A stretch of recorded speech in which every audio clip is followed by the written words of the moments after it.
Let the madness begin. Hey there, welcome everybody to the 2025 TXN Sports World Selection Sunday Special. I am your host, Anthony Florio, joined by the voice of March Madness, good old MF, Michael Fletcher, and of course, Michael Bullock. And gentlemen, the madness is here. Coming off one of the most exciting championship weeks we have had in recent memory. We now have our 68 teams. We will start with 68 come Tuesday night. And then on Monday, April 7th, the magic number will be 1. Because only one team will earn the right to cut down the nets in the Alamo Dome in San Antonio and call themselves 2025 national champions. And I'd be remiss if I didn't mention that starting this year and every year going forward, we will be dedicating this particular show, our Selection Sunday special.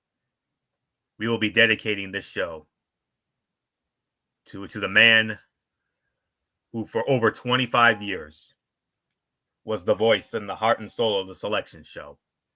That being the late, great Greg Gumbel. Greg Gumbel, this one is for you, starting this year and every year forward until we can't do it anymore. I'll be quite honest with you, Florio. When I watched that selection show tonight, it just didn't feel right. I mean, to have Selection Sunday without Greg Gumbel officially for the first time since I can't even remember when. It just didn't sound right. But Greg, wherever you are, man, like Florio just said, we are dedicating this show and every other show from here on in your memory. And if I know Anthony Florio, he's going to do it right and do it very right. I will do it. I will do my absolute best to honor the memory of a man who did it so effortlessly for over 25 years on CBS at 6 p.m. on that Sunday, on this fateful Sunday in March. So with all that being said, I hope I do this justice. So without any further ado, gentlemen, let's unveil some brackets, shall we? Although they're already unveiled, but here we go. We will start it off with the South region. And the corporate champion for that, I believe it was Capital One. Of course, there was Capital One, there was Coca-Cola Zero Sugar, and the corporate champions, you know who you are. So let's start it off with the number 1 overall seed, and it is the Auburn Tigers, led by their coach Bruce Pearl. They won, I believe they won the SEC regular season championship, but they did not win the tournament.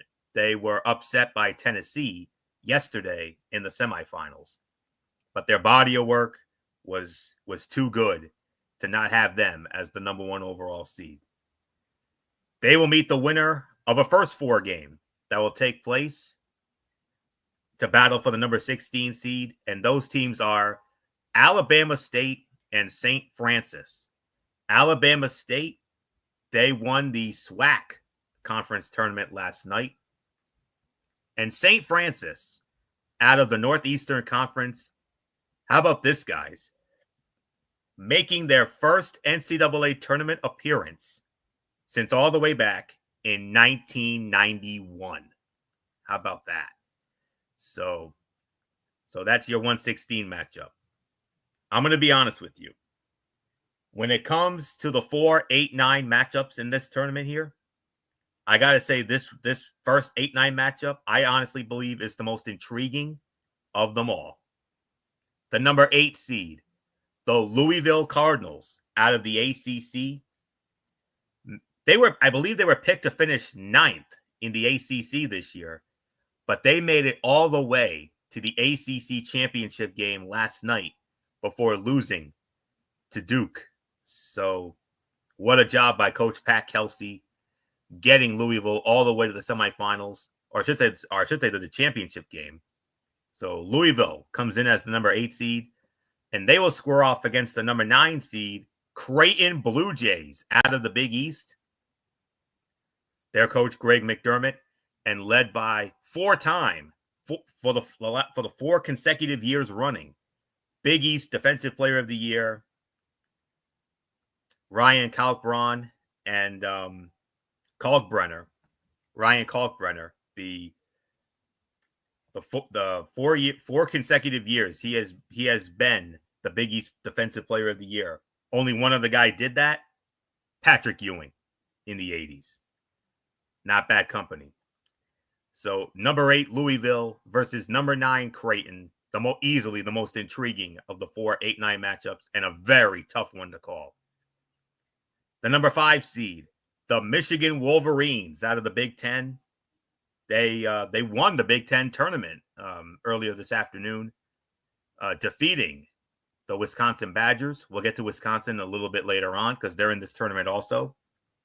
And they're going to square off against the number 12 seed, University of California, San Diego Tritons, out of the Big West. Big time potential for a 5-12 upset here. And by the way, that Auburn and Alabama State St. Francis with Louisville and Creighton, Thursday, Saturday games in Lexington, Kentucky. This Michigan UC San Diego, along with our 4-13 matchup, these are Thursday, Saturday games in Denver, Colorado. The number 4 seed in the South, the Texas A&M Aggies, out of the SEC, at-large team. And they're going to square off against the number 13 seed, Yale Bulldogs, the champions of the Ivy League tournament. They won the Ivy League tournament this afternoon with a victory over Cornell. Moving down to the bottom half of the South bracket. And these are going to be Friday, Sunday games in Milwaukee, Wisconsin at the Fiserv Forum. The number 6 seed in the South, another SEC team, the Ole Miss Rebels. And they're going to square off against the winner of a first 4 game to battle for the 11 seed, the San Diego State Aztecs versus the North Carolina Tar Heels. How about that? Joe Lunardi had North Carolina as one of his first 4 out. No, they made it. And very interestingly, and I will get and I'll actually address that in just a second about how North Carolina found their way into this tournament.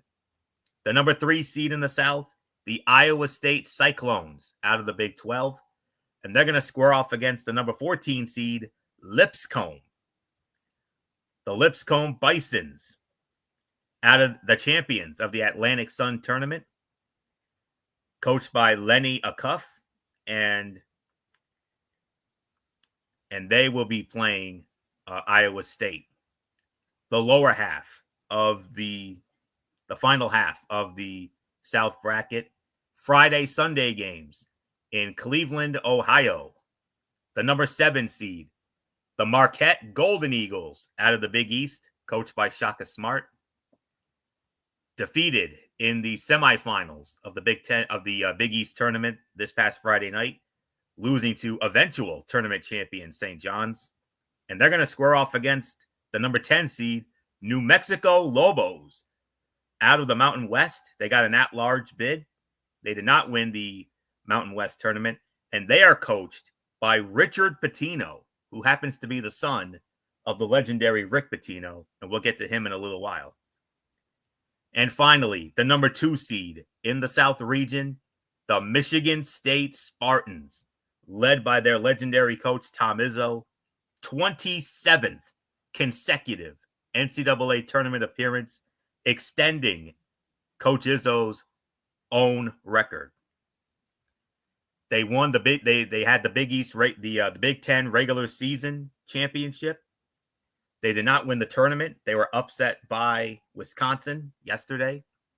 And they're going to square off against the number 15 seed local team here in Rhode Island, the Bryant Bulldogs, the champions of the America East Conference. Second tournament appearance for them. Their only other appearance was just 3 years ago, back in 2022. So Bryant will square off against Michigan State.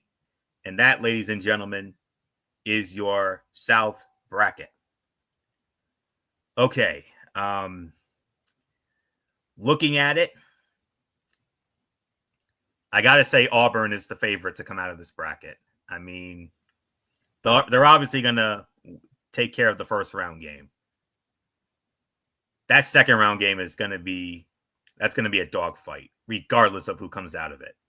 Louisville with Edwards and Chucky Hepburn, who gave us that insane finish on Thursday night in that wild semifinal win over Stanford, which gave us an all-time screaming Michael Fletcher moment, which I will never forget. But watch out for Creighton, especially Kalkbrenner, the 4 straight year Big East Defensive Player of the Year. That is going to be a dogfight and a very intriguing 8-9 matchup. There very well could be a potential for a 12-5 upset here. UC San Diego. I mean, I saw what they did in the Big West tournament, and I got to tell you what. This is the first time ever tournament team. This team has bracket buster and troublemaker potential. And I'm also looking at that Texas A&M and Yale. That's got potential for an upset also. North Carolina. The story I heard during the selection show, they were talking to the chairman of the committee, and I will not forget what he said. He said that because of the fact that Memphis defeated UAB in the American Athletic Conference tournament final earlier this afternoon, Memphis defeating UAB opened the door for North Carolina to get in to the NCAA tournament. Had UAB won that game, Carolina would have been out. So, very interesting circumstance when it comes to that. And a very intriguing playing game against San Diego State. San Diego State, a national runner-up not that long ago. They made it all the way to a championship game in a few years back. And, of course, we know what North Carolina is capable of at this time of year. Iowa State and Lipscomb, interesting. I think Iowa State could come out of that one. That final quadrant there. I am digging the potential. A potential Marquette Michigan State matchup in round 2 in Cleveland. Oh, sign me up. That's going to be a great matchup. So, if I'm going to be honest with you, I think it's between Auburn and Michigan State. But I got to say right now, my team to beat right now in this region, I got to go with Auburn. But don't be surprised. But if anybody can trip them up, I think it can be Michigan State, because we know what Michigan State is capable of at this time of the year as well. Former national champions in their own right 25 years ago, back in the year 2000. And Tom Izzo, still doing what he's doing after all these years, is, God bless him. I mean, 27 consecutive NCAA tournament appearances. I doubt you're ever going to see anything like that again.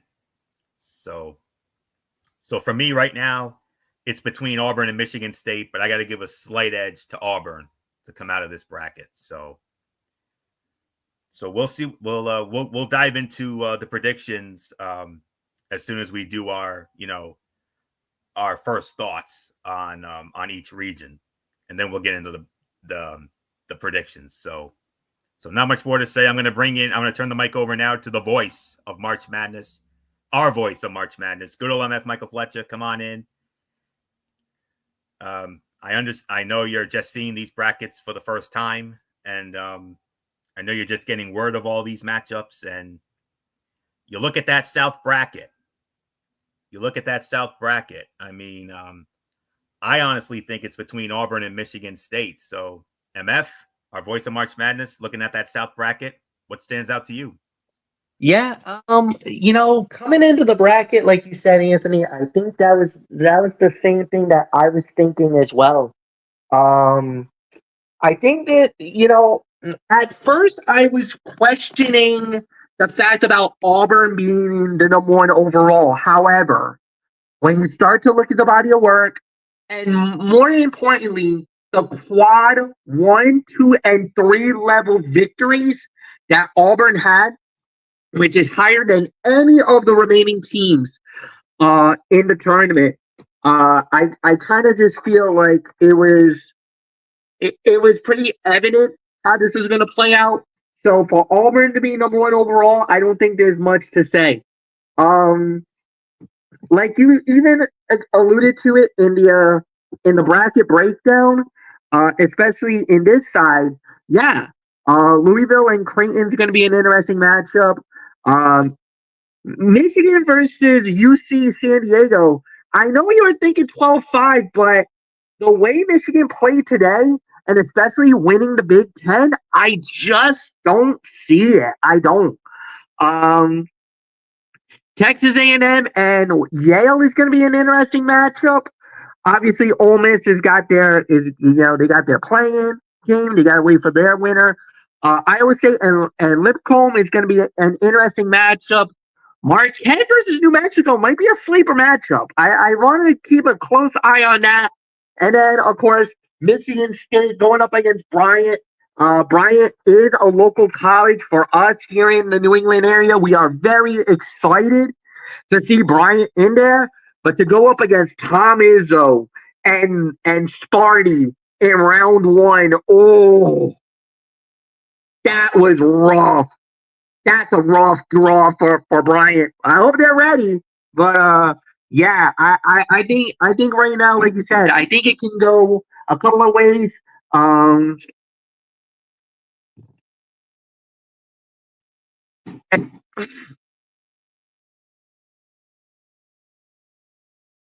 All right, Michael Bullock, come on in and let's get your thoughts on the South region.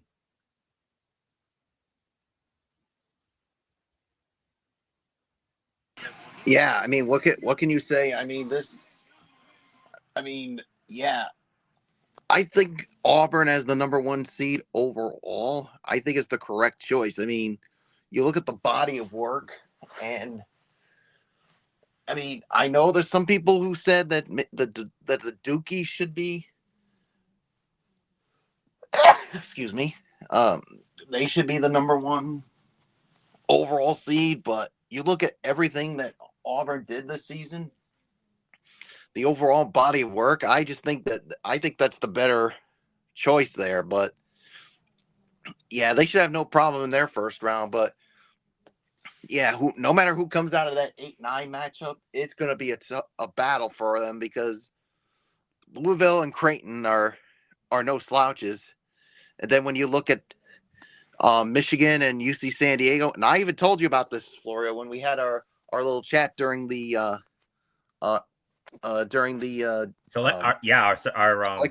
Our selection show chat. and what did I tell you about the Michigan and UC San Diego match? You were calling for a 12-5 upset. I'm actually calling for it because this team scares me. I mean, going into this, I would not be surprised if Michigan wins, but I'm calling for the upset. I mean, UC San Diego. I mean, this is their first time in this tournament, and I got a feeling they're going to want to make an impact, and I think they're definitely going to do it. Texas A&M and Yale. I mean, that's got another potential for an upset too. Yeah,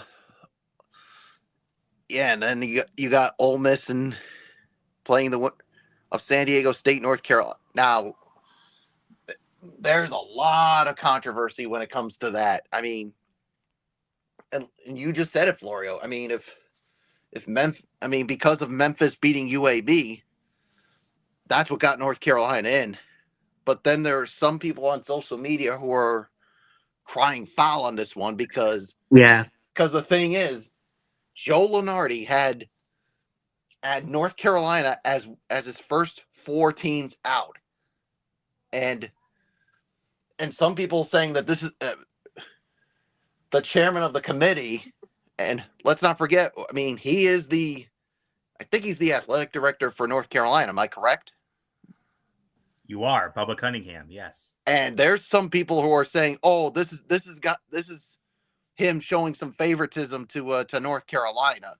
I mean, yeah, there's some people who are going to feel like that they deserve to be in there, but then there's a lot of others who said that they didn't deserve to be in there. So I'm not going to get into the whole debate on it because this is not what we're talking about here. So that's something for another time. I mean, you know what? We're just going to leave it to the outside people to let them debate on this. Yeah, Iowa State should have no problem with their matchup. I could see New Mexico pulling off an upset here. And oh boy, congratulations, Brian, for getting in. But yeah, you got to deal with Michigan State. And yeah, and as far as who I think could come out of this, like you said, it's between Auburn and Michigan State. But at the end, I got Auburn coming out of the South region and making it to the Final Four.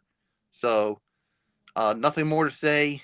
Let's move on to the next region. Yes, indeed. And we'll save the final. We'll hold off on the Final Four predictions and the predictions until we go through. We unveil each region and give our first thoughts about it, and then we'll get into the good stuff after that. So, all right. Next up, it is the East region. And by the way, the South Regional will be in Atlanta, Georgia. I believe that's the State Farm Arena. Yes, State Farm Arena in Atlanta, Georgia will be where the South Regional will be. This right now is the East region. And the East Regional will be held at the Prudential Center in Newark, New Jersey. So let's get into the East region now.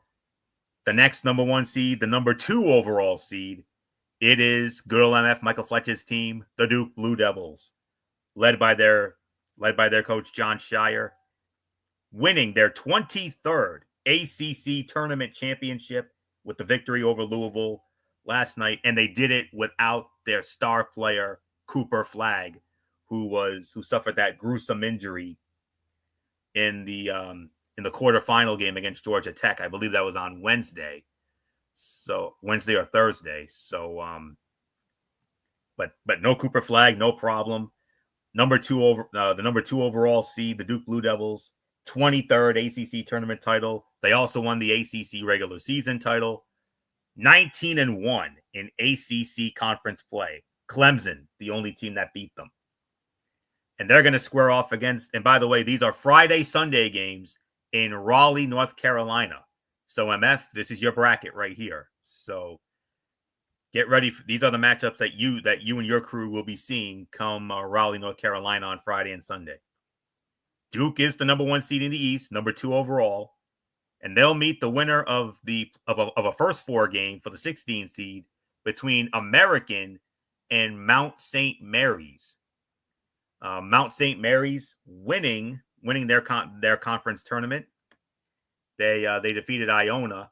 I believe it's the MAAC that they represent. So Mount St. Mary's out of the MAAC.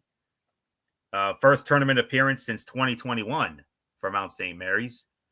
And as for American, they represent the Patriot League, and it's their first tournament appearance since 2014. So long time coming. The number 8 seed in the East, the Mississippi State Bulldogs, representing the SEC, and they're going to square off against the number 9 seed Baylor Bears out of the Big 12. Moving down the bracket here, Friday, Sunday games in Seattle, Washington. The number 5 seed in the East is the Oregon Ducks out of the Big 10, and they're going to square off against the number 12 seed Liberty Flames. The Liberty Flames, the winners of the Conference USA tournament. They won the Conference USA tournament in grand fashion last night with a victory over Jacksonville State.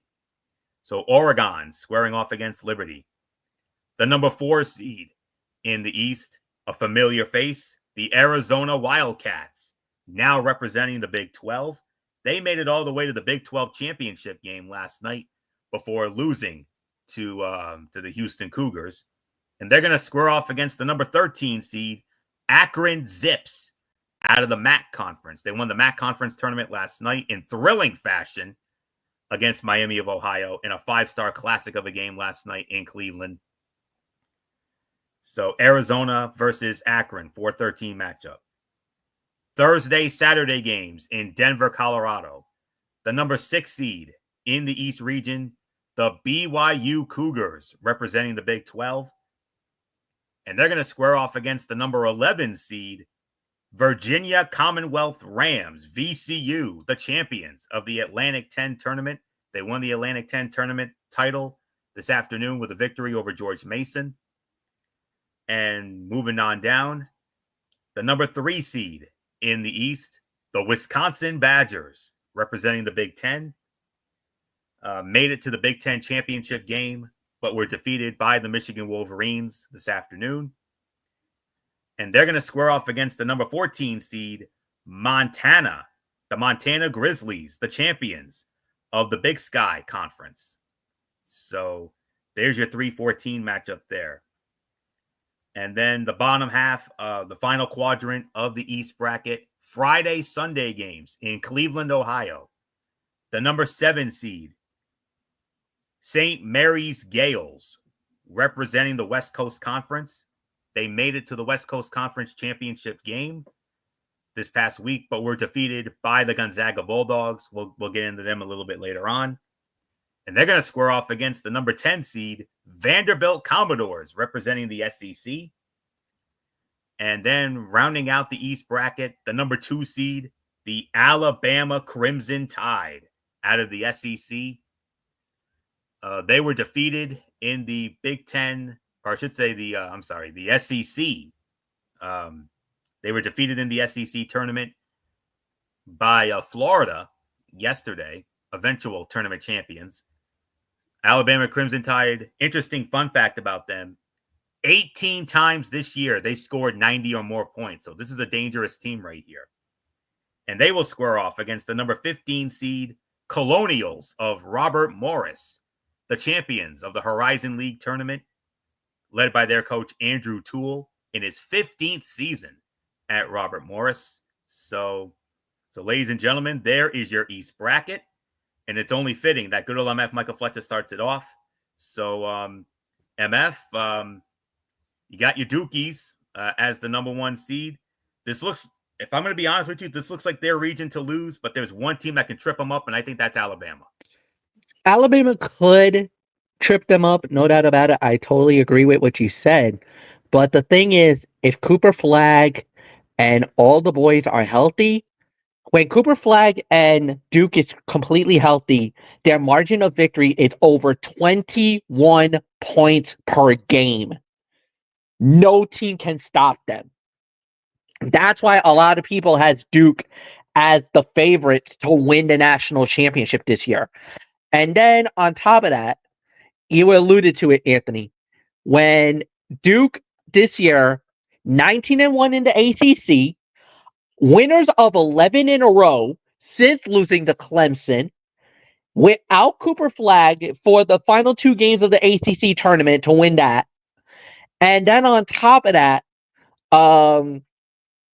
their quad first, second, and third victories are second in the country behind the number 1 overall Auburn. Everybody is picking Duke to come out of this region. I got no doubts in my mind. And I really think Jon Scheyer is going to use the fact that a lot of people thought Duke should have been the number 1 overall, because going into the tournaments, Duke was the number 1 team in the country. They actually are the number 1 team in the country in the AP poll and the coaches poll. Yet in the NCAA, with the committee, they're number 2.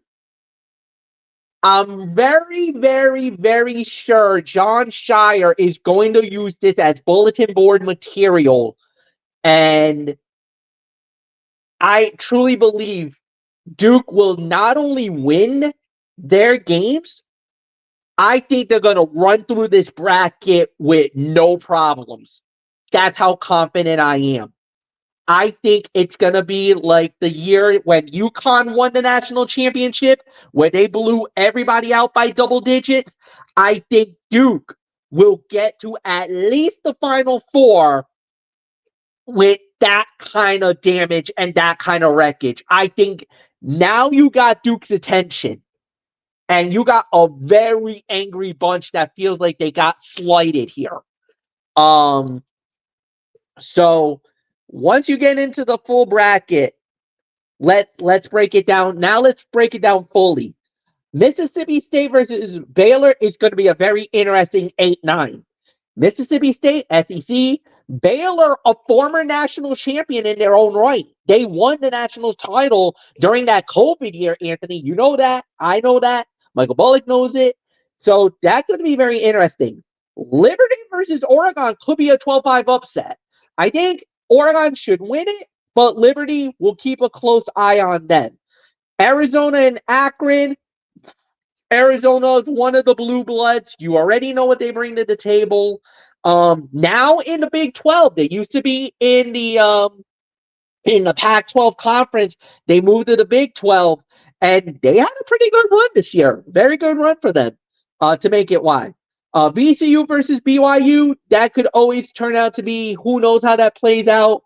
Wisconsin versus Montana, I think Wisconsin has that. Vanderbilt and St. Mary's, that could be interesting. I want to say St. Mary's, but I'm also a little concerned about Vandy. Vandy is a sneaky good team. That could be a 10-7 upset. And then obviously Alabama, like you said, Anthony, they have been averaging over 90 points per game, especially in their run. So that makes them very dangerous, very dominant. They could be the kryptonite for Duke.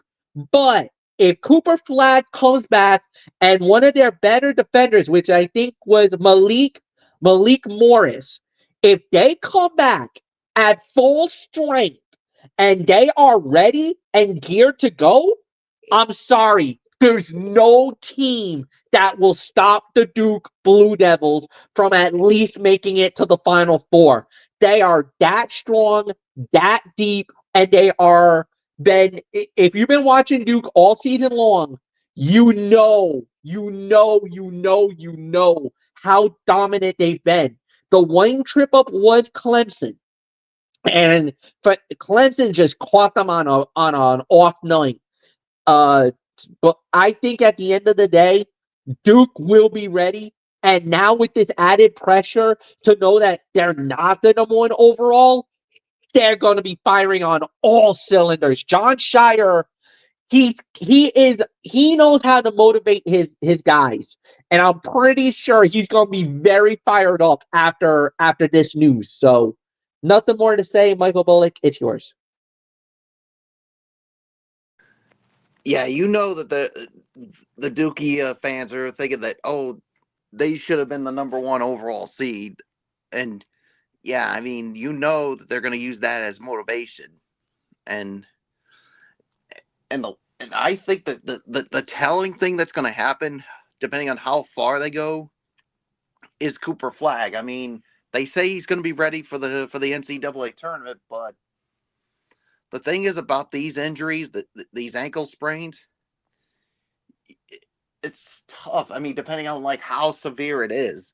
I mean, if he's back being what he is, then yeah, they're going to go on a really, really deep run and maybe win it all.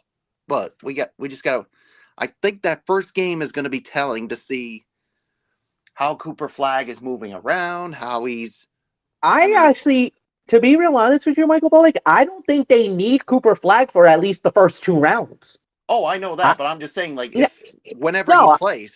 Yeah, no, I feel like for Cooper Flag, they really don't need him for the first two rounds because I think Duke will sail through without any issues. Once you get to the Sweet 16, that's when you're going to need him. But right now, first 2 rounds, I don't think they really need him. And We would I love think if that. you're We would John love that. Shire I would love to have two him. rounds, I would Huh? say just sit him. Just sit him.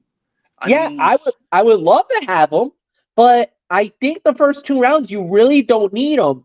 But again, I just feel like Duke is just so deep and so strong that I think they'll be just fine in the tournament. I know that the chairman of the committee said, yeah, oh no, we heard from Duke, and Duke said, yeah, he'll be ready for the tournament.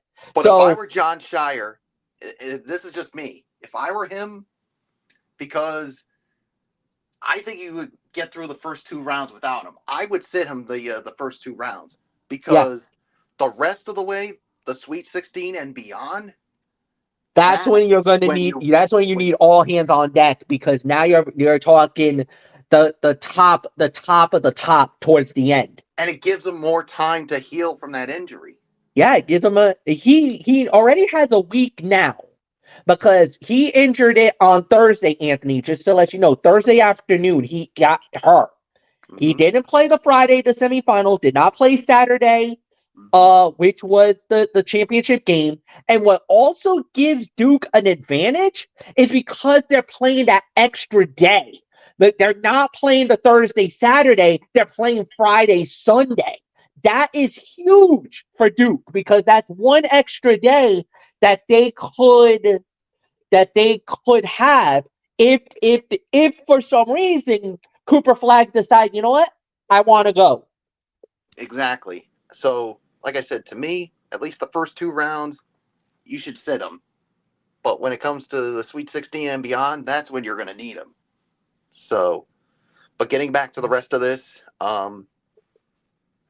yeah, I mean, there's the potential for some upsets here when it comes to this. I mean, who knows? Maybe Liberty and Oregon could be an upset, but I could see Oregon barely just squeaking by. Um, Another potential upset could be possibly be maybe Akron over Arizona. I mean, but yeah, VCU and BYU, that's intriguing. I could see VCU coming out of this one. And yeah, I could see Wisconsin winning this one over Montana. Yeah, and Alabama should have no problem. But I mean, Duke is the favorite to come out of this region. But I think at the end of the day, I'm. But at the yeah, Duke's gonna win it. But watch out for Alabama because eventually they will meet them. Probably not until the Sweet 16. Yeah, because if you get to the Sweet 16 or Elite Eight, that's when you can face Alabama, and that to me is the time when you're going to need Cooper Flag. So yeah, so we'll see what happens here, but Duke is definitely the favorite. So nothing more to say. It's yours, Florio. Yeah. To be honest, I think it's Duke's bracket to lose. I mean, Duke will definitely have no trouble with the play-in winner. Mississippi State and Baylor, I mean, especially Baylor. I mean, because like MF mentioned, Baylor won the national championship just 4 short years ago, back in 2021, when they knocked off Gonzaga in Indianapolis during the COVID tournament. So there is potential, but let's be realistic. Looking at this, the only team I honestly can see tripping up Duke would be Alabama, maybe even Wisconsin, because Wisconsin does have some tournament cred of their own. But Duke's the team to beat. Cooper Flag or no Cooper Flag. I mean, they proved they can win without him when they won when they came back to beat Georgia Tech in that first game of the ACC tournament on Thursday, and then holding off Carolina and Louisville to win the ACC tournament. To do it without him, I mean, that's a testament to the great coaching of John Shire. John Shire, you can tell he learned a lot from his mentor, Mike Krzyzewski. I mean, Coach K groomed him very, very well to be his heir apparent. And I had my doubts. I mean, I didn't know if Duke would ever be the same after Coach K called it a career a few years ago. But John Shire picking up right where Coach K left off. And this year especially, I got to say, this was John Shire's personal best coaching job since he succeeded Mike Krzyzewski. I mean, unbelievable job from him. That Mississippi State Baylor game, that could go either way. Oregon and Liberty, there is 12-5 potential there. No question about it. Arizona, former national champion in their own right, 1997. Got to a couple title games after that, including against Duke in 2001. We all remember that. BYU, VCU, there is potential for an upset there. VCU looked very impressive in the Atlantic 10 tournament, winning that. Wisconsin should have no trouble with Montana. St. Mary's and Vanderbilt could go either way. I got to give a slight edge to St. Mary's in that one. And then Bama should have no trouble with Robert Morris. And Bama or Wisconsin. Those are the only two teams I could potentially see beating Duke. But to be honest, I believe this is Duke's region to lose. So that's my early thought on that. Let's move on now to our next region, which is the Midwest region. That will the Midwest Regional will be at Lucas Oil Stadium in Indianapolis, Indiana. And we started off with the number one seed in the Midwest, the number 3 overall seed, the Houston Cougars, the Big 12 tournament champions, led by their coach Kelvin Sampson. 4 consecutive years. This is the 4th straight year that Houston has won 30 or more games. Very, very impressive. And these are Thursday, Saturday games in Wichita, Kansas. So the number 1 seed is the Houston Cougars, and they're going to square off against the number 16 seed, Southern Illinois University Edwardsville Cougars, the SIU Edwardsville Cougars, the champions of the Ohio Valley Conference Tournament. First ever tournament appearance. First tournament appearance for SIUE. Congratulations, SIUE. You're running into a buzzsaw in the Houston Cougars. The number 8 seed in the Midwest, the Gonzaga Bulldogs, led by their great coach, Mark Few. Another West Coast Conference tournament championship. They have owned that conference for a good 20, 25 years or so. They continue to dominate in that conference. And 25 years later, they went from a little engine that could to a damn near powerhouse now. So that's awesome. So Gonzaga will open up as the 8th seed. And you remember 2021, they were the number 1 overall seed. They were undefeated going into that tournament before losing to Baylor in the championship game. And Gonzaga, well, gentlemen, it's going to be the battle of the Bulldogs here. We got the Gonzaga Bulldogs as the 8th seed in the Midwest, and they're going to square off against the number 9 seed, Maiden Georgia Bulldogs out of the SEC. So another interesting 8-9 matchup here. Okay, now, for those of you locals here in the Rhode Island area, as you all know, we will have NCAA tournament games, first and second round games, this Thursday and Saturday at the Amica Mutual Pavilion in Providence, Rhode Island. And we have our teams, and here are the first 4 teams that you're going to see. There's going to be 8 total. Here's the first 4. The number 5 seed in the Midwest region, the Clemson Tigers out of the Atlantic Coast Conference, out of the ACC. They were defeated by Louisville in the ACC tournament semifinal on Friday night. And they're going to square off against the number 12 seed, Cowboys of McNeese. The McNeese Cowboys, the champions of the Southland Conference under their second-year coach, Will Wade. He takes McNeese to the NCAA tournament. A 17-1 record in Southland Conference play. Very impressive. So McNeese is the 12, and they will square off against the number 5, Clemson. The number 4 seed in the Midwest, also coming to Providence on Thursday, Saturday. The number 4 seed, last year's national runners-up, the Purdue Boilermakers out of the Big Ten, led by their coach, Matt Painter. Another tournament appearance for them. And they will square off against the number 13 seed, Panthers of High Point, the champions of the Big South Conference. Another first-time tournament entry. Congratulations to High Point and their coach, Alan Huss. He takes High Point to the NCAA tournament as winners of the Big South Conference tournament. Friday, Sunday games at Fiserv Forum in Milwaukee, Wisconsin. The number 6 seed in the Midwest region, the Illinois Fighting Illini out of the Big Ten. And they're going to square off against the winner of a first 4 game for the 11 seed. How about this matchup, guys? The Texas Longhorns out of the SEC versus the Xavier Musketeers out of the Big East.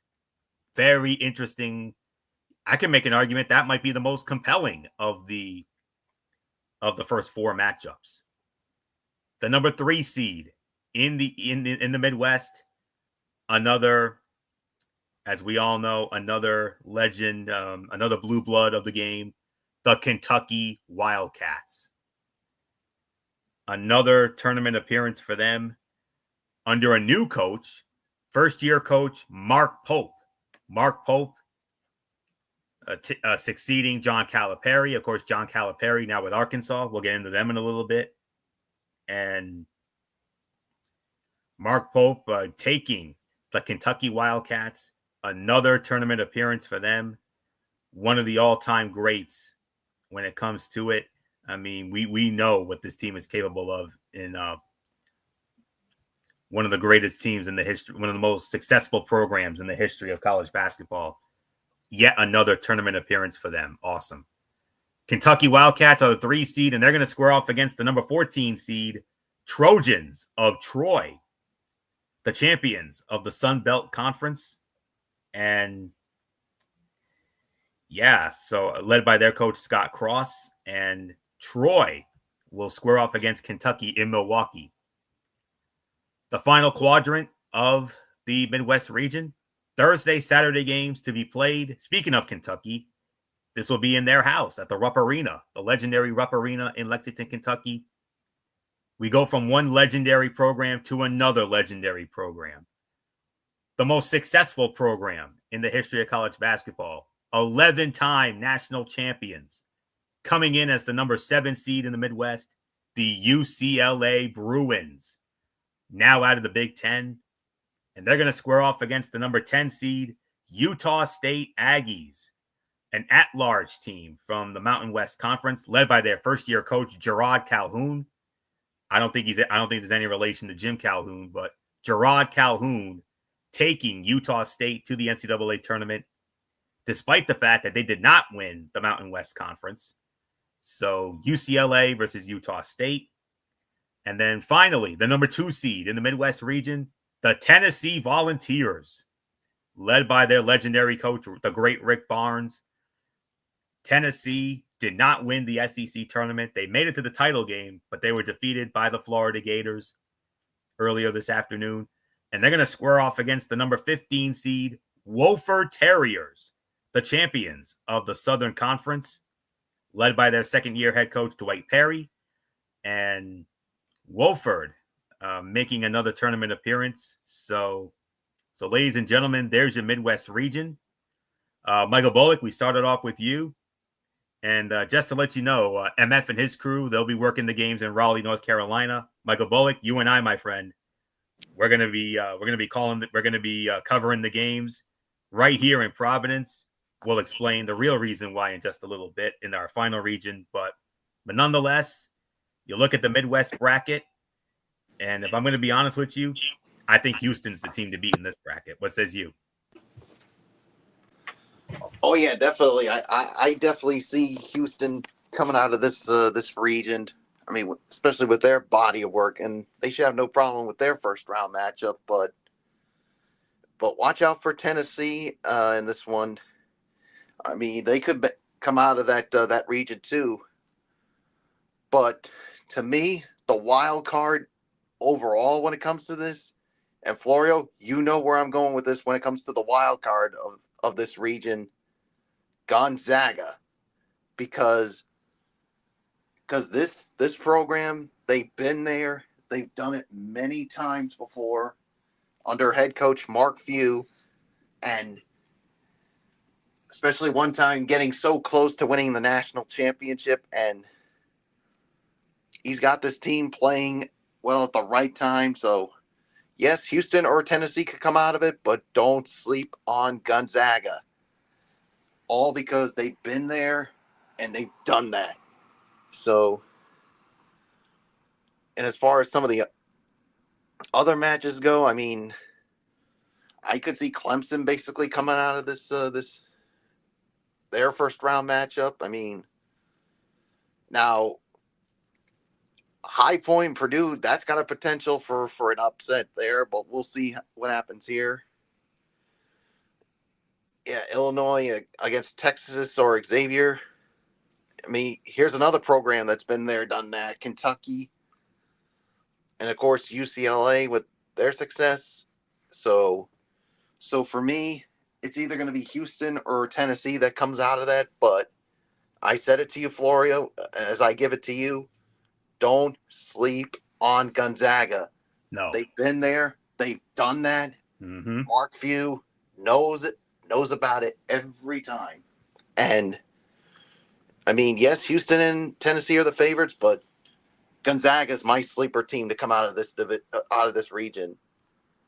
Definitely. I mean, like I said, the Gonzaga Bulldogs back in 1999, 26 years ago, when they were that little engine that could. They were one of the greatest Cinderella stories in the history of the NCAA tournament. They made it all the way to the Elite Eight that year before losing to the eventual national champions that year, the UConn Huskies. And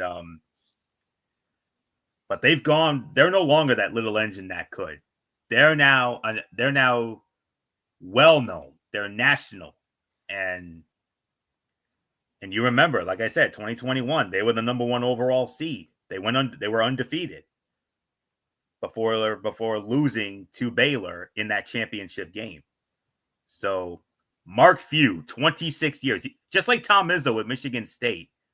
Mark Few, what he has done with Gonzaga has been absolutely amazing and just mind-blowing that to this day he's still winning and still performing at a high level, just like with Tom Izzo in Michigan State. So yeah, if there's anybody who could outside of Tennessee that could derail Houston, it very well could be Gonzaga. So great points there, Bullock. Houston, they'll get through SIU Edwardsville. I definitely like Gonzaga to beat Georgia in the Battle of the Bulldogs. Clemson, I think I like Clemson and Purdue to come out of that first that Providence quadrant that Bullock and I will be covering. I mean, that's going to be interesting stuff there. Look at that Milwaukee quadrant. I mean, Illinois versus either Texas or Xavier. That's going to be a tough game for Illinois. I still like Illinois to win that one, but whoever comes out of that Texas Xavier game, they're going to give Illinois major fits, especially Texas. I mean, we saw what Texas did in the SEC tournament. I mean, they made a lot of noise before finally going down to Tennessee in the I believe it was in the quarters on Friday.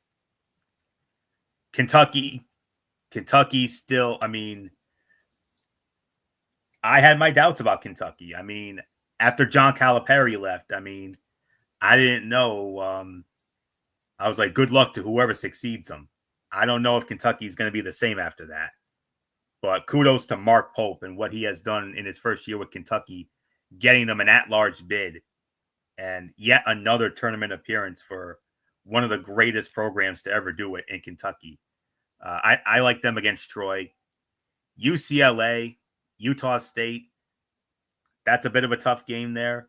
I got to go with UCLA based on the experience. And then Tennessee, no question about it. They should have no trouble with Wolford. And but right now, if you ask me, the team to beat, who do I think is the team to beat in this region? It's got to be Houston. So so there's no doubt about that. So MF, let's get your thoughts. Midwest bracket. I think Houston's the team to beat, but as you look at it, how do you feel about the Midwest bracket? What stands out to you? You know what? You guys are about right on everything that you said here. At least when it comes to the Midwest, um, it it's a little more trickier than it looks like. Houston, yes. Gonzaga versus Georgia is going to be, man, that's going to be very interesting. Clemson made it, had a good run in the ACC tournament. I think they'll be fine. Purdue should have no problem. Illinois versus either Texas or Xavier. That could be interesting. Kentucky, yes, I think they're going to be fine. UCLA versus Utah State. I like UCLA in that one. And Tennessee, yeah, keep an eye on them guys. They might be the one that if Houston slips up, Tennessee could be the one to benefit and go all the way to the Final Four. They're that good. They are a complete team, no doubt about it in my mind. Anthony, one region to go. We're going west. It's yours. The West Regional that will ultimately take place at the Chase Center in San Francisco, California, the home of the Golden State Warriors. And here is your bracket for the West region. The number 1 seed, and by the way, first off, Friday, Sunday games, Raleigh, North Carolina. So MF, these are the other matchups you'll be getting in addition to the ones we mentioned earlier with Duke and all them. You're going to get another number 1 seed, my friend. Here you go. The number 1 seed, the final number 1 seed, the number 4 overall seed, the Florida Gators, the champions of the SEC tournament. They won the SEC tournament, led by their third-year head coach, Todd Golden. In his third year, takes Florida to a number 1 seed. Very impressive. Florida Gators, the number 1 seed here, winning the SEC tournament. They defeated Tennessee this afternoon to win the SEC tournament. So they are the number 1 seed in the West region. And they will square off against the number 16 seed, Spartans of Norfolk State, the champions of the MEAC Conference, the Mid-Eastern Athletic Conference, led by their 12th year head coach, Robert Jones. They won the MEAC tournament last night in Norfolk in a very exciting game, to say the very least. So that is your 1 versus 16 matchup, Florida versus Norfolk State. And you've got a very intriguing 8-9 matchup here, MF, in Raleigh. The number 8 seed in the West, the back-to-back defending national champions, the UConn Huskies, out of the Big East, led by their coach, the controversial Dan Hurley. UConn will begin their quest of an unprecedented three-peat. But this time around, a very low seed for them. They are the number 8 seed. They an at-large team out of the Big East. They were defeated in the Big East semifinals on Friday night. They lost to Creighton in the Big East tournament. But Dan Hurley and the boys looking for a three-peat. It's sure as hell ain't going to be easy. And they're going to square off against the number 9 seed in the West, the Oklahoma Sooners out of the SEC. An at-large bid for the Oklahoma Sooners. So Florida, Norfolk State, 116, 8-9, UConn, Oklahoma. Those games, Friday, Sunday in Raleigh, North Carolina. Next quadrant, Friday, Sunday games in Seattle, Washington. The number 5 seed in the West, the Memphis Tigers. Back in the NCAA tournament, they won the American Athletic Conference tournament this afternoon with a victory over UAB. And they're going to square off against the number 12 seed, Rams of Colorado State, the champions of the Mountain West Conference tournament. They defeated Boise State last night at the Thomas & Mack Center in Vegas to claim the Mountain West Conference tournament championship, led by their 7th-year head coach, Nico Medved. So Memphis versus Colorado State, the 5-12 there. The number 4 seed in the West region. Another team that's back in the tournament after a little bit of an exile. How about this? The Maryland Terrapins, now out of the Big Ten. You remember they were formerly of the ACC. You remember back in 2002, they went on to win the national championship when they were coached by the great Gary Williams. Maryland, back in the NCAA tournament. They were in the Big Ten tournament. They got their hearts ripped out by Michigan in a very exciting semifinal yesterday. What a game that was. And they're going to square off against the number 13 seed Antelopes of Grand Canyon. Grand Canyon out of the WAC, out of the Western Athletic Conference. And they are led by fifth-year coach and a familiar name, Bryce Drew. Bryce Drew taking Grand Canyon to the NCAA tournament, and they will square off against Maryland in Seattle on Friday. Thursday, Saturday games in Wichita, Kansas. The number 6 seed in the West, the Missouri Tigers, another SEC team, and they're going to square off against the number 11 seed Bulldogs of Drake.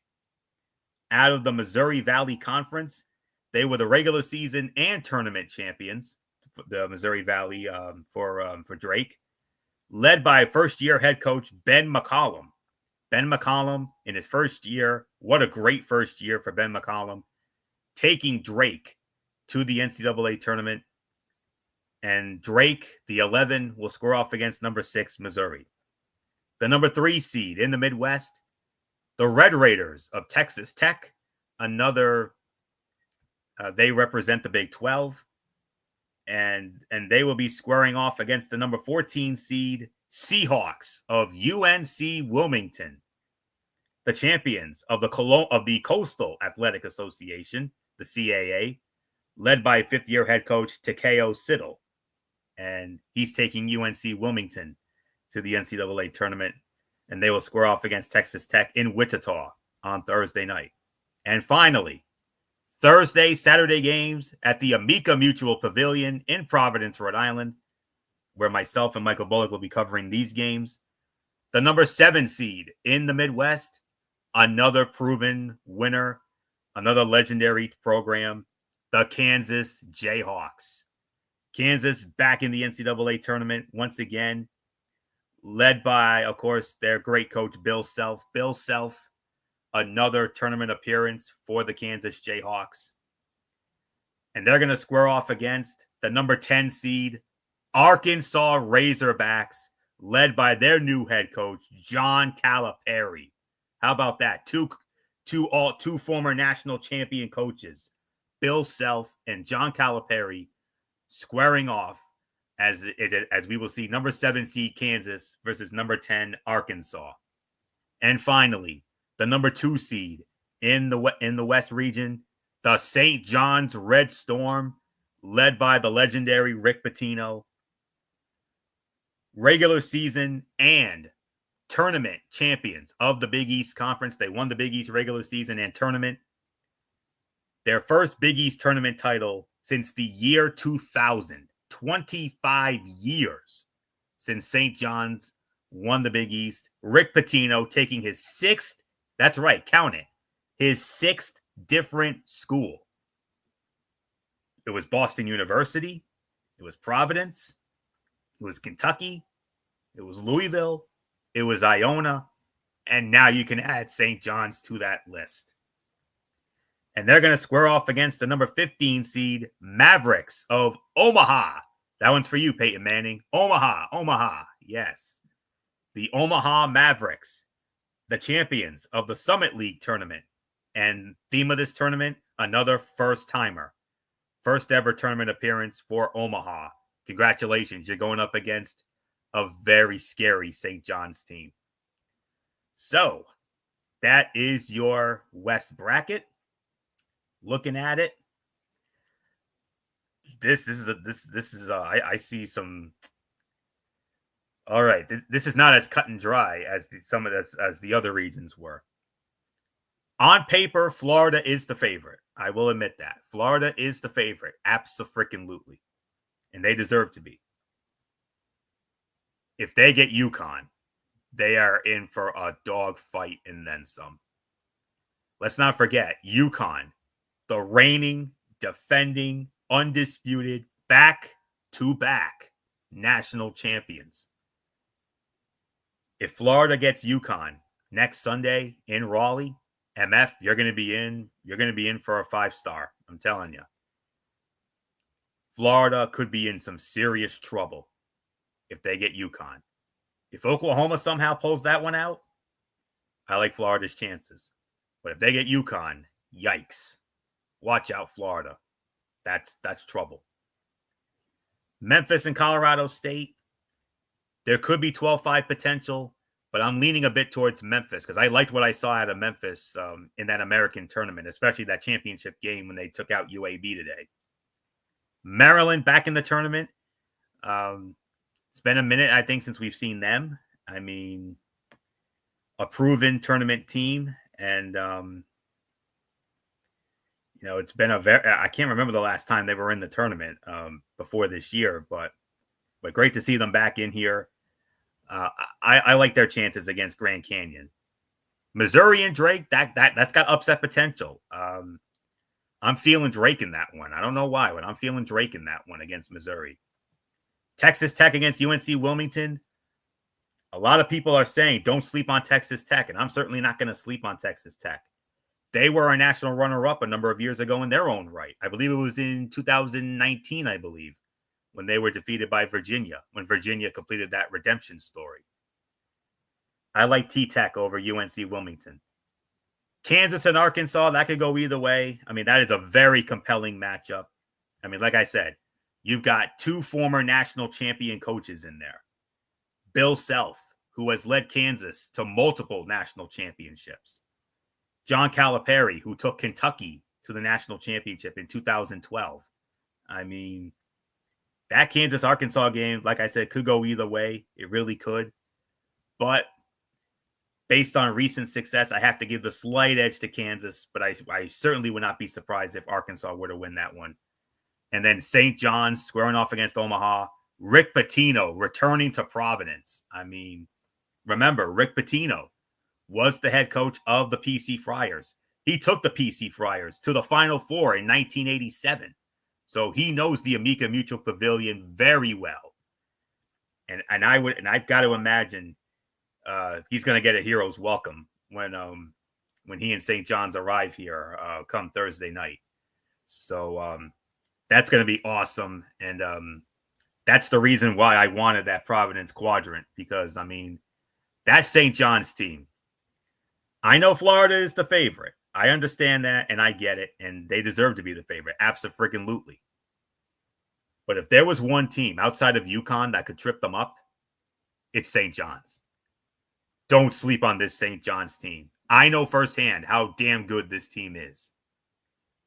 Don't believe me? Go back and watch their Big East tournament games. They won all 3 of their games when they knocked off Butler, Marquette, and Creighton. Correct me if I'm wrong, but I believe all 3 of those wins were by double digits. Yes, they did fall behind. I mean, they had no trouble with Butler, but then they fell behind. They did fall behind against Marquette, but they stormed back and won. Same thing against Creighton. Fell behind early. They turned on the burners in the second half.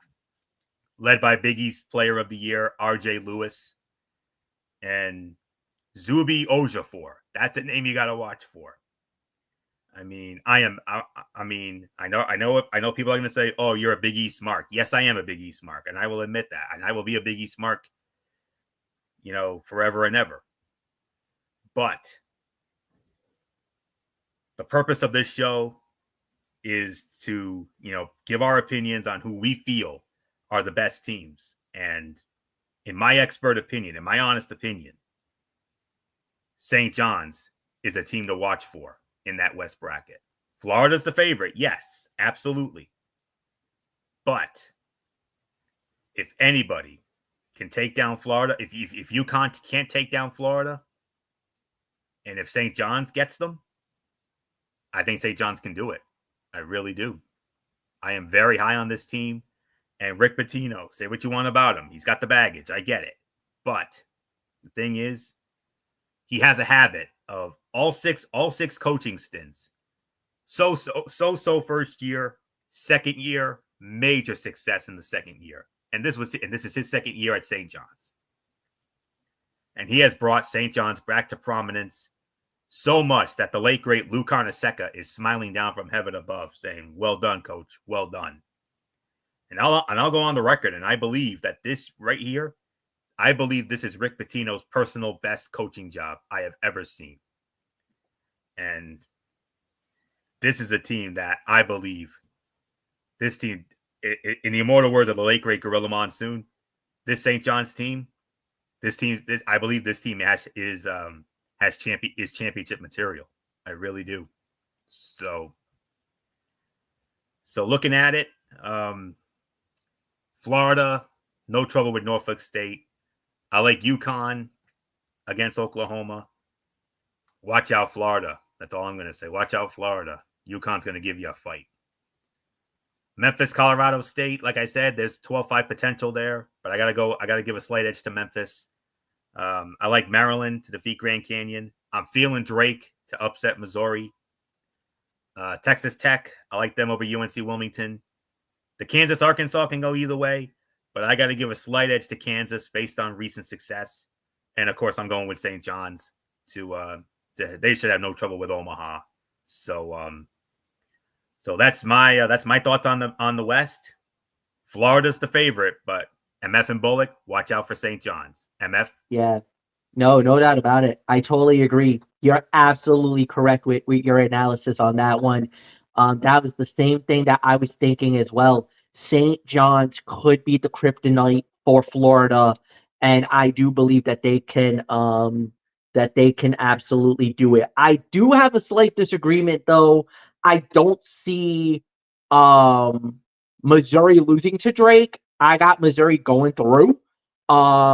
Basically, I don't see many upsets in this region. As a matter of fact, I would actually say keep an eye on Grand Canyon to maybe upset Missouri, the 13 over the 4. That might be plausible. Maryland over Maryland. That's plausible, but I'm not saying that it will happen. But I would keep a close eye on Grand Canyon. Grand Canyon was sneaky good. I watched this team. I like them. They kind of give me that little bit of the vibe of one of those like, I'm gonna say it. I think they could be like that Loyola of Chicago. Remember that miracle team that had that run that they had no business of making, and they made this magical run that had everybody falling in love with them?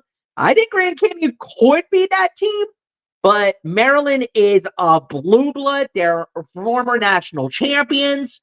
I know very well. They used to be part of the ACC. So, yeah, I know Maryland very well during that time. So that definitely could be interesting. Missouri, like I said, I don't see Drake pulling the upset. Texas Tech, yes. Kansas and Arkansas, that could be interesting. You never know how that plays out. And then, obviously, with John Calipari going to Providence, Rhode Island, his home turf, which is a home away from home for him as well, because he is very well. He's loved in Providence. Good thing this is not in Boston. I don't think he would have been welcome back to Boston. But to be in Providence, Rhode Island, perfect fit for him. A lot of the Providence alumni will definitely want to grab tickets. If anything, good luck trying to get tickets to session number 2.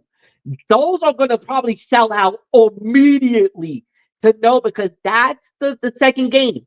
That is going to be the second tier of the games will be St. John's and Omaha, Kansas versus Arkansas.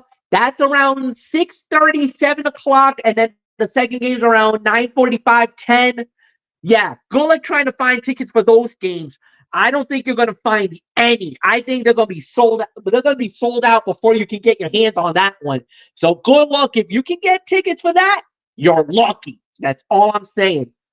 You might be able to get tickets for the first quadrant, the first quadrant of games, Anthony. But once you get to Kansas, Arkansas, St. John's, and Omaha, forget it. there's no chance you'll be able to get tickets for those games. Yeah, nothing more to say. Michael Bullock, it's yours. Yeah, like you said, I mean, this. Oh, give me just a minute here. I mean, yeah, I mean,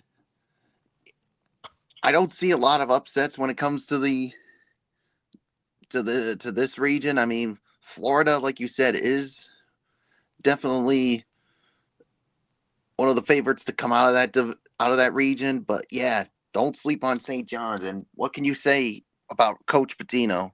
I mean, he's done it again. I mean, taking 6 teams to the final. I mean, to the NCAA tournament. I mean, that's impressive. I mean, yeah, and don't with what he's done with the St. John's team. That's a team that could also come out of this region. But UConn, yeah, the road to a three-peat is going to be very, very tough for them. I mean, with a much lower seed, but it was definitely a tough year for them. But the thing is, it's like you forget about what happened with the regular season and all that. I mean, if they can somehow find that magic from the back-to-back national championships and go on a run, maybe UConn could surprise some folks and go for a three-peat. But we're just gonna have to wait and see on that. I mean, not a lot of potential for some upsets. I mean, there are some, but could it happen? You never know, because that's the beauty of March Madness here. So, yeah, Florida, I mean, is definitely the favorite to come out of here, but don't sleep on St. John's, especially with what Coach Pitino has done. So with that being said, Florio, let's move on. All right, guys, it's time. It's time for the predictions. And with your permission, Florio, I'm only going to give you who I think's going to the Final Four. Okay. All right, Bullock. I think I agree with that. I'm good with that. All right. Okay. Well, we'll go by who we think is going to go to the Final Four. So, and we're going to start it off with our voice of March Madness, good old MF Michael Fletcher, our Iron Eagle. All right. Who's going to the Final Four? All right, guys, this is what I have in my Final Four. First off, I'm going to start in the South. I actually got Sparty, the Michigan State Spartans, to knock off Auburn in the Elite Eight to win the bracket and to make it to the Final Four on the West. And now we're gonna go from 1, 2, 3, 4. So next would be the East. I do have Duke winning the bracket. I got them going over. They go to the Final Four. I have them knocking off Wisconsin in the regional final. And now we go to the West. Anthony, you talked about it earlier. I do believe it's going to happen. St. John's going to the Final Four, knocking off Florida. And then I have Houston knocking off Kentucky in the regional final. This is the Midwest region. They will be going to the Final Four. So my Final Four is Michigan State, St. John's, Duke, and Houston. Houston. I made a mistake. Houston over Kentucky in the regional final. Houston goes to the Final Four. So I got Houston, Duke, St. John's, and Michigan State. Michael Bullock, it is yours. Yeah, I mean, as far as who I got going to the Final Four, all right. Well, coming out of the East, well, I'm going to start with the South because that's the number one. Yeah, I'm going to start with the South. Yeah, who I got coming out of the South? It's tough, but I got to go with Michigan State because, I mean, Tom Izzo, he's been there, he's done that, he's got this Michigan State team primed to go on a run. I mean, don't get me wrong, Auburn, I mean, they've had a really good season, number 1 overall seed, but I think in the Elite Eight, I think this is where Auburn's run is going to come to an end. So I got Michigan State winning the South and going to the Final Four. And as far as the East, I gotta go with Duke here. I mean, especially when Cooper Flag is back and healthy, they're gonna come out of that.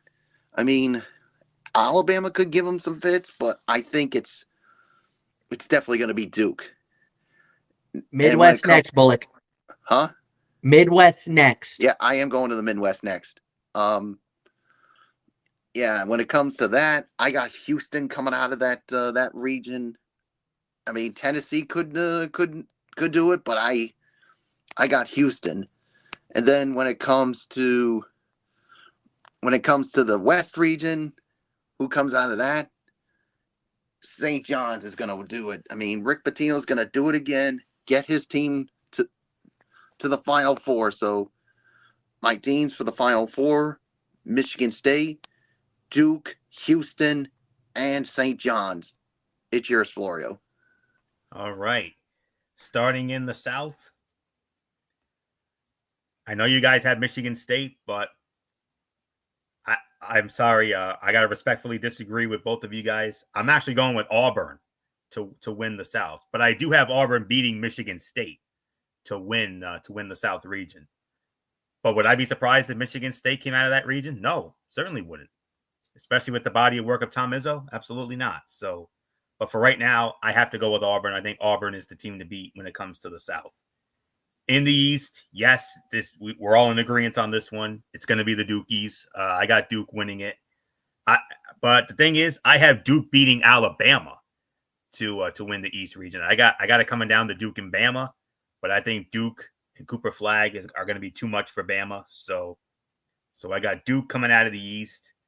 In the Midwest, we're in agreement on this as well. It is. I got the Houston Cougars coming out of it as well, but I have Houston defeating Tennessee to come out of the Midwest region. So give me Houston in the Midwest, and finally in the West, we're in agreement on this one as well. You heard me wax poetic about it. I'd be foolish to go against it, especially after all the praising I just did. I believe it's gonna be St. John's. I got St. John's defeating Florida to win the West region. So my Final Four on the left-hand side, I've got Auburn versus St. John's, and on the other side, I have Duke versus Houston. All right. So with that being said, it's time for the main event. It's time for who we think will ultimately cut down the nets on Monday night, April the 7th, at the Alamo Dome in San Antonio, Texas. Michael Bullock, you get the honors. You get to lead it off. Who's your national champion? All right. I mean, I'm telling you right. I mean, if Cooper Flag is back and healthy, which we all think he will be, I'm going to say it. Duke is going to come out of this as your new national champions, and I think they're going to defeat the St. John's Red Storm, because that's who I got playing for the national championship, Duke and St. John's. I mean, St. John's will give this team fits, but at the end of the day, I think Duke is going to cut down the nets in San Antonio and be your new national champions. And I'll even take it a step further. Cooper Flag's going to be the most outstanding player of the tournament. So, nothing more to say. Florio, who you got cutting down the nets come April 7th? Well, on the first side, I have Auburn versus St. John's. I'm going with St. John's to defeat Auburn, but don't be surprised if Auburn were to win that one. But I got to give the edge to St. John's in that one. Duke versus Houston. I love Houston. Houston's a great team. But if they go up against Cooper Flag in them, I don't see them. I mean, they could give them fits, but I ultimately think Duke comes out of that as well. So I agree with you, Bullock. My national championship game is St. John's versus Duke. And as much as I want to see St. John's win it all for the Big East and keep the national championship trophy with the Big East for a third year in a row, Duke is a team on a mission. Cooper Flag is a stud. And unless he gets hurt again, I can't go against them. winners, and once again, national champions for the first time in 10 years, Jon Scheyer and the Duke Blue Devils will cut down the nets, and the Duke Blue Devils will win their 6th national championship in school history and their first without the great Mike Krzyzewski, the GOAT, when it comes to men's college basketball. So I'm with you, Bullock. I got Duke winning the national championship, defeating St. John's in what should be one hell of a title game, should we get it. So, but that's what my gut tells me. My heart's with St. John's, of course, but I got to give it to the Dukies here. So give me the Dukies to win the national championship, baby. So, and it's only fitting that our voice of March Madness, good old MF Michael Fletcher, has the final say. So, all right, MF, who you got? I'm going to do the same thing like you guys did. I got a slight disagreement, though. I do have Michigan State actually beating St. John's in the first national semifinal. So I got Michigan State going to the final. I got Duke playing in the national championship game. I do agree that they will knock off Houston. This is where we differ because you guys have St. John's in the finals. I have Michigan State in the finals, but the outcome is the same. The Duke Blue Devils captures their 6th national championship. They will cut down the nets at the Alamo Dome. Jon Scheyer will get his first national championship as he'll be the first Duke man to win a national championship as a player and a coach. And like you said, he will fulfill the prophecy of being the heir apparent of Mike Krzyzewski. Krzyzewski groomed him to be the guy, and now it will come to fruition as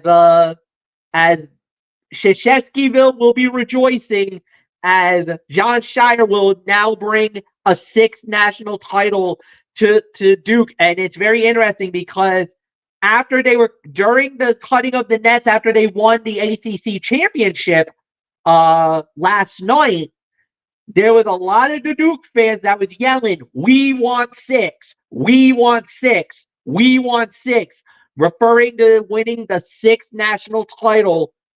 I believe it will happen. Duke will win the national championship. Anthony, it is all yours. All right. And with that, that will put the bow on our 2025 TXN Sports World Selection Sunday special. I do hope that that the three of us helped you all out when it comes to filling out your brackets. And speaking of that, big announcement here, although not much of a big announcement because we're all used to this by now. I have gone ahead and launched our TXN Sports World Bracket Manager Pool on CBSSports.com.